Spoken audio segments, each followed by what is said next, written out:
Je voulais intervenir effectivement sur le côté de la transition énergétique et dire qu'aujourd'hui, comme l'a rappelé la vice-présidente Frédérique Collat,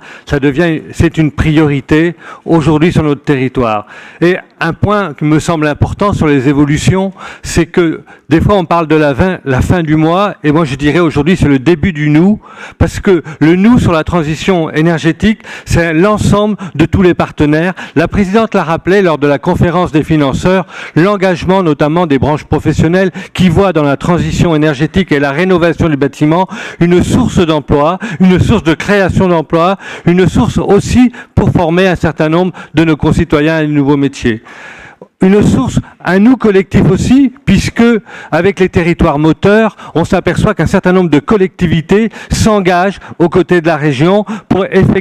permettre à un certain nombre de particuliers de pouvoir rénover leurs habitats afin de moins consommer d'énergie. Un nous aussi, parce que c'est le nous de la solidarité qui va permettre aux habitants les plus modestes de pouvoir rénover aujourd'hui leur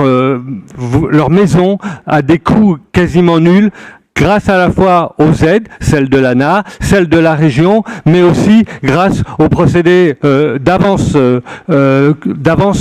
financière, tels que l'a rappelé avec Procivis, tels que l'a rappelé la vice-présidente. Je crois que aujourd'hui, tout est en place pour qu'on passe à la vitesse supérieure. Tout est fait pour cela. Et que, aussi bien pour répondre à Madame Pélissard par rapport à l'autoconsommation, les bâtiments BEPOS aujourd'hui,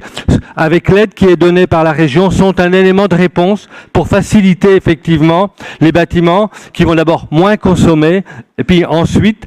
arriver à faire en sorte que les panneaux solaires ou autres systèmes permettent cette autoconsommation. Permettent aussi que les entreprises vont s'engager, et un certain nombre d'entreprises pour qui ce n'est pas une contrainte, l'éco-conditionnalité, mais aussi leur devoir leur conscience permet de voir que sur certains toits, on commence à mettre aujourd'hui des panneaux photovoltaïques, que effectivement, on isole mieux les bâtiments sociaux, etc. Donc, je crois que tout le monde est engagé dans cette transition énergétique, et c'est vrai que je déplore par contre